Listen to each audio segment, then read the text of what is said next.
What's up, y'all? Welcome back to another episode of The Last Word with Arty. We're getting into week 3 now. Some great action so far. Can't front in these first 2 weeks. But week 3, first game, 1 o'clock. Let's go. Bills Dolphins. Big game, one of the biggest games of the week, to be honest. Um, Dolphins got the prolific offense, but we'll have to go Bills with this one because the Bills defense, in my opinion, will slow down the Dolphins offense a little bit or enough.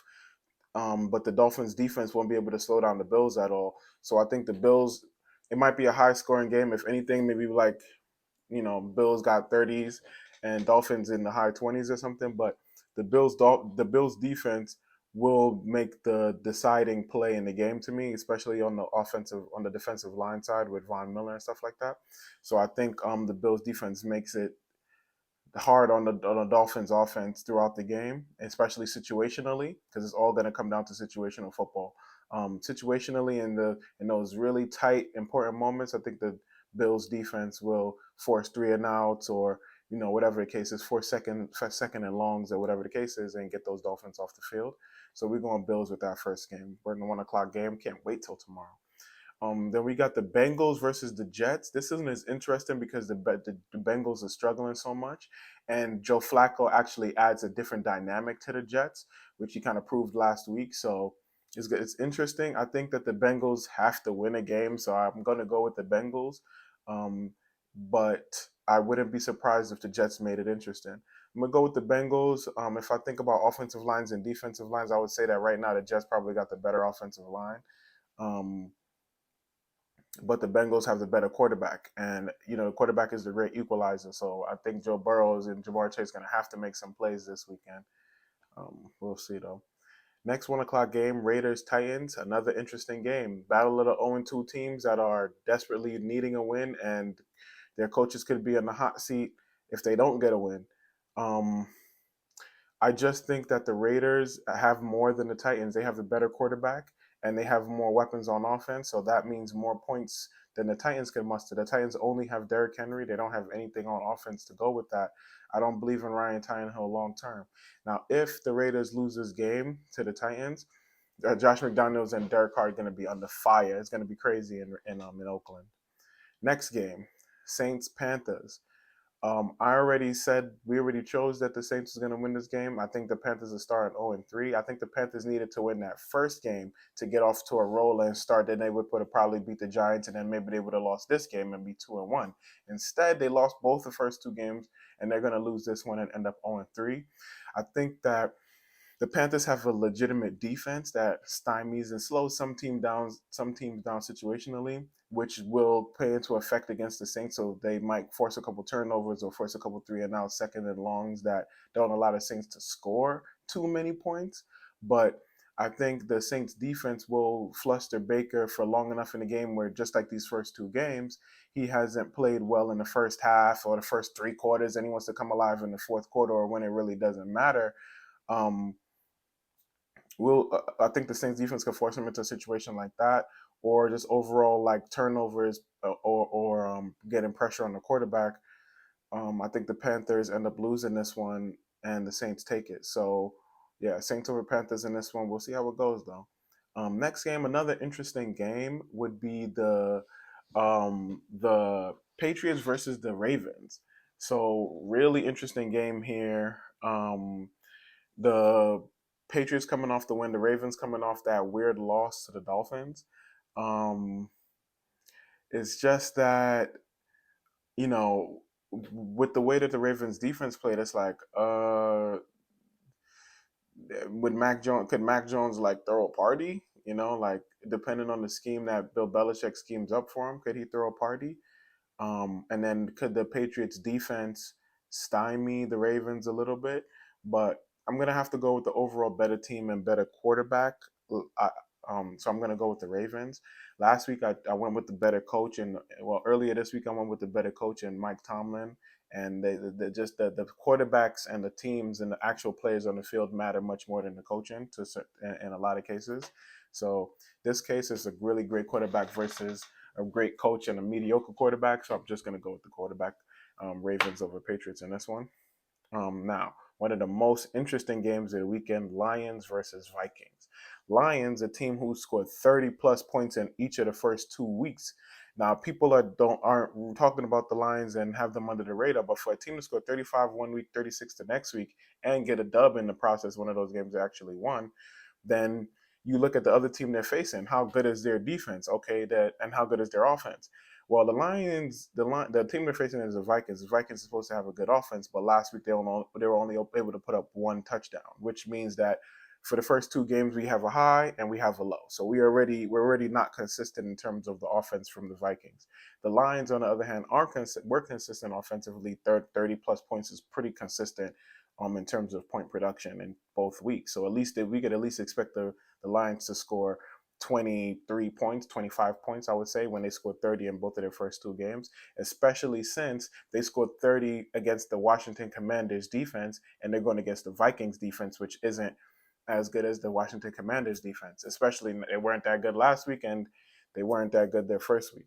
So interestingly enough, even though I took the Vikings over the Eagles last week, I was expecting their offense to show out, and it didn't. Because the Lions are so frisky and they've been putting up so many points, I don't trust Jared Goff, but I'm going to pick the Lions to win this game against the Vikings. I just think that their culture and their toughness is going to present some problems for the Vikings that they're not going to really expect. And the Lions they're able to put points on the board, man. So I'm going to go with the Lions in this game. Um, let's go Detroit. Let's see what happens. Next game, Eagles Commanders. I think the Commanders are struggling mightily and the Eagles are flying high. I think that the Commanders aren't going to be able to put up enough points to deal with the Eagles, and the Eagles look really good. Jalen Hurts looks really comfortable in that system with A.J. Brown. Now he has two bona fide targets, him and Devontae Smith to throw to.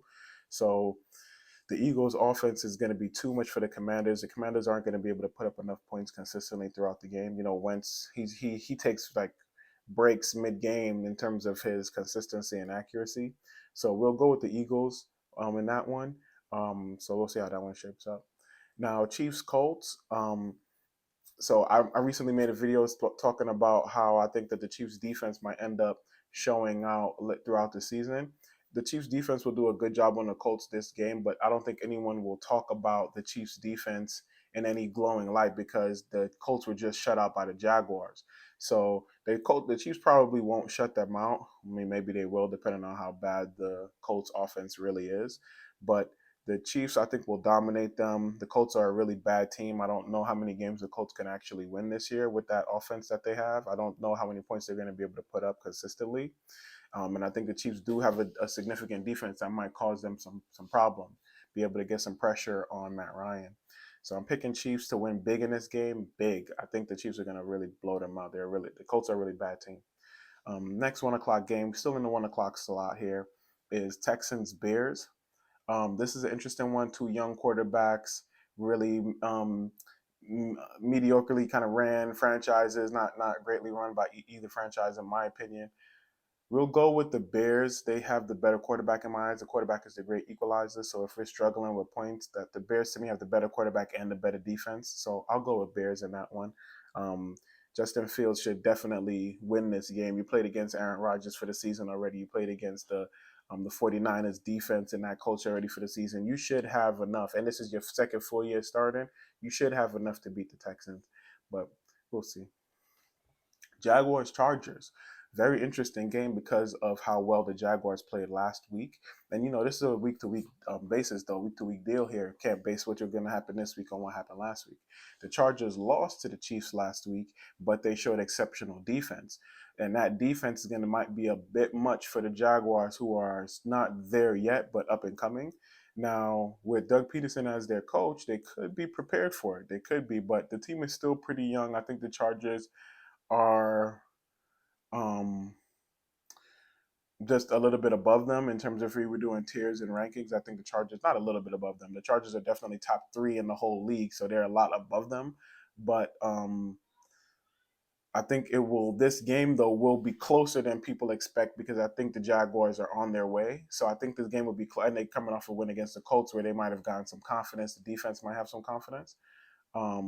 So I'm thinking that the Jaguars Chargers game might be a little bit closer than people realize. But I'm gonna go Chargers just because of their defense. You got Bosa and Khalil Mack on the lines. I think that'll cause real problems for Trevor Lawrence throughout the game, and I think the Chargers will end up taking it. First four. Oh, that's actually the first 4 o'clock game. It's 4:05 that one, and the next game is the Rams versus Cardinals, which starts at 4:25. This is all Eastern time. Um, the Rams, I think, will end up taking this game just because the Cardinals are struggling really, and the Cardinals don't have a consistent offense. They can score and get things done when um, Kyler Murray runs around and scrambles and kind of makes things happen, but Aaron Donald and that defense and Leonard Floyd and Jalen Ramsey, they're not gonna just allow Kyler Murray to kind of run around, scramble, and do what he wants all game. I don't think so. And I don't think it's sustainable if Kyler Murray were to be doing that all game anyway. So I think that the Rams will take it. Matthew Stafford might throw a party because the Cardinals defense isn't that good. So I think the Rams will take that one. Bucks Packers. Now this one is another interesting game. So many interesting storylines and timelines on this week.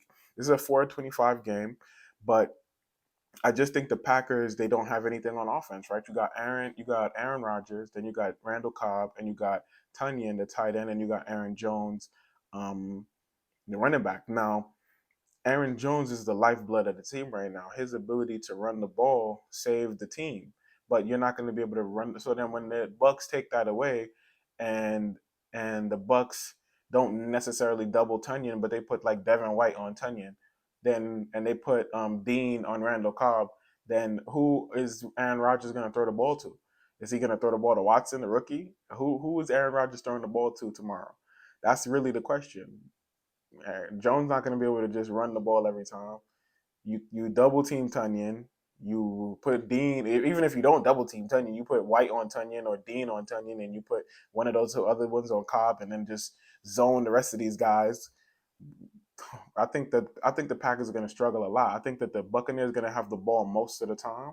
I think Tom Brady and the offense going to be on the field for most of the game, and that Rodgers isn't going to have much time with the ball. I think he's going to be doing a lot of 3-and-outs. I'm not sure even how many points they put up. I think maybe Rodgers and them score less than 20 points. If I would say 20, 21, like three touchdowns is their max amount of points. I don't see them really being able to mess with this Buccaneers defense. I just don't know how they're going to get the points unless Aaron Jones is able to really get busy in the run game. And like I've already said, once it gets to the third quarter, fourth quarter, and the details of the coaching starts to play out in the game, there's not going to be much runs going on from the Buccaneers side of the ball, like on the Bucks from the Packers. Like I don't think the Packers going to be able to run it once it starts getting later into the game, but we'll see. So I'm going with Bucks in that one, Bucks and Brady. I just think that the Bucks offense, the Bucks, even though they might have a limited offense, they don't need to have a crazy offense to beat the Packers. They can have Tom and Scotty Miller, and it'll be like an old Patriots game, but you won't be able to score, and Tom will methodically at least get his team three. Then his first drive might get 3 or 7. Next drive might get 3 or 7. Next thing you know, he already got 10 zip on y'all, and you already 2 scores down to start the game. Then he might go up another 3 or 7. Like I think that it's not guaranteed how many points Tom is going to score either because he has such a limited offense, but I just think that he's good enough to beat this Packers defense with these guys. So we'll see. Um, so that's another 425 game. Next 425 game, not quite as interesting if you ask me, but interesting enough. It's Falcons Seahawks. Interesting storylines here too. The whole Geno Smith and Pete Carroll storyline, how that thing is going to end up shaping out. And then the Falcons storyline is like, well, why isn't Cal Pitts getting the ball, and what's going on? What's going on with the Falcons? They had some close games, but the Falcons, I'm not sure if the Falcons have even won a game. Right, the Falcons are 0-2, so it's not looking great for them. But like I've been saying about the Falcons, they're really in the quarterback market, so they could possibly lose all these games with Marcus Mariota, as you would expect. I don't know why you would make him your starting quarterback unless you were going the same route as the Seahawks. Like both of these teams, the Falcons, the Seahawks, and the Panthers, to me, in my opinion, before the Panthers went out and really traded assets for Baker, they were all in the same kind of boat. Even though the Panthers had drafted like Matt Corral, like you were all in the same boat. Y'all were all quarterbackless teams that were should have been vying for quarterback position in the draft. The Seahawks have gone that route completely, and they didn't try to sign Baker. They've gone with Geno Smith. They know exactly what they're going to be. The Falcons, I believe, are the same. They know exactly what they're going to be with Marcus Mariota, but they can't make it look like they're tanking. So Marcus Mariota and Geno Smith got jobs. I mean, Marcus Mariota and Mitch Trubisky really the ones that ended up with jobs over this year. They got jobs to make it look like their teams weren't going to tank horribly, but I mean, and I don't know what they're doing with Trubisky, but the Falcons are on the hunt for a quarterback, and so are the Seahawks. So this is a game again of two like really struggling teams, in my opinion. So um, just give that analysis on teams that like don't aren't the most popular. Um, but I think that the Falcons will end up taking this game just because of how close their first two games were, and like I think they really have some fight in them. I don't think they're just out here trying to lose. At least the players aren't out here trying to lose games. They're actually fighting and playing really hard, and they got some young rookies who want wins. So I think Drake London and Kyle Pitts try to show out if they could get the ball, and I think the Falcons end up taking it. I think that it could be a little bit close though. The Seahawks could make it difficult on them, and the Seahawks probably have the better culture, but I mean, two mediocre quarterbacks. It ends up being having to be schemed up. The Falcons got more weapons though to me, and the Seahawks got a better coach and might have a better coach, but the Falcons got better weapons and players. And this week we're going with better weapons and players over coach. When I already went with coach in the first game of the week, and that burned me. I talked myself into picking the Steelers, and that burned me. I could have been 100%. I'm already 0%. So the tomorrow's night game is the 49ers Broncos, and I had to think about this one for a while, man. I had to think about this one for a while, and I'm still a little torn between who I really think is going to win. I think Russ could end up coming out and having his best game so far of his first three, but he has to overcome the coaching, and to overcome that, it might be a little bit difficult, especially when you're going up against a formidable opponent who's most likely going to have their wheels spinning in terms of what they're trying to do and what they're trying to accomplish. The 49ers might put a significant amount of pressure on the Broncos defense as they keep on driving down and down the field. But I don't trust Jimmy Garoppolo that much. But I mean, in the regular season, he's pretty much a winner. So I would have to pick with the 49ers over the Broncos in this game. But I would leave room for obviously, like Russ ended up coming back, storming back, at least winning the throw party just based off the challenge and the competition. Russ playing well, so I wouldn't put it past the Broncos to win or to even play well. But it's just that I can't pick them because they have to overcome their head coach, and they have to also overcome some of the decisions that Russ be making. So I'm going to pick the 49ers. We'll see how it kind of shapes up. I mean, the 49ers offense is going to be what it is with Jimmy is going to be like. Hopefully, you're doing mostly runs, and just a little bit of passing, not too much passing. Um, as teams get more and more accustomed to Jimmy being out there, it's going to be difficult. But this is going to be his first full start, so the Broncos aren't going to really might not know what they're trying to scheme up for Jimmy, unless the 49ers are going with the old playbook. So we'll see, but I think the 49ers will take it. So we're going 49ers. And then last game is the Monday night Giant. There's only one Monday night game this week. It's Dolphins versus the Giants. And I think we already said earlier in like a last video that we thought the Cowboys would win. And after thinking about it more and more today, I have to stick with that because the Giants' main point of attack is their run game. And they're not going to have much of a run game against that Dallas defense. If you think about it, the Dallas defense isn't much changed from last year, and they were one of the top defenses last year. So I think that the Giants will struggle offensively when they have to rely on Daniel Jones to throw the ball or make things happen because their run game isn't working. Now, it's different. They got Kafka. The Giants have Kafka who might scheme something up if the run game isn't working, and the Dallas might not know what we're going to run, and maybe we'd have an offensive attack that allows us to score consistently, or consistently enough to put some points on the board, and the Giants do end up winning. But the way I see it right now, I just think that the Cowboys defense is going to play such a significant role in stymieing the Giants offense that Cooper Rush is going to be able to be enough of a game manager to put points on the board for Dallas. He's showing that he's capable in his first two games. Um, But as more people get film on him, that's when they'll start to like violate him. So that's what I think is gonna might end up happening. As the Giants defense could end up violating Cooper Rush depending on what we know about him so far. So we'll see. He likes to throw to Noah Brown and he likes to throw to CeeDee Lamb. So if we take those guys away, who's he gonna throw the ball to? So the Giants could win. Don't get me wrong. I'll never count my team out, but I just think that the Cowboys defense could stymie our running game. Then what? We got to depend on Daniel Jones to throw it. And I'm not a Daniel Jones hater, but I just think that the team realizes that he has some limitations in terms of how he throws the ball, at least at this point in the season, and off of his film. But under their system, he might still have some limitations. So it depends. Last week I saw a stat that most of the Giants' big plays came on the ground, so they run the ball. So I'm gonna choose the Cowboys, but I'm hoping the Giants win. Obviously, I'm hoping the Giants win, but I'm gonna choose the Cowboys to be objective. Um, I just think their defense takes it. So with that, that's the week 3 predictions. Thank you guys for tuning in. These games are going to be crazy tomorrow. I can't wait to watch them.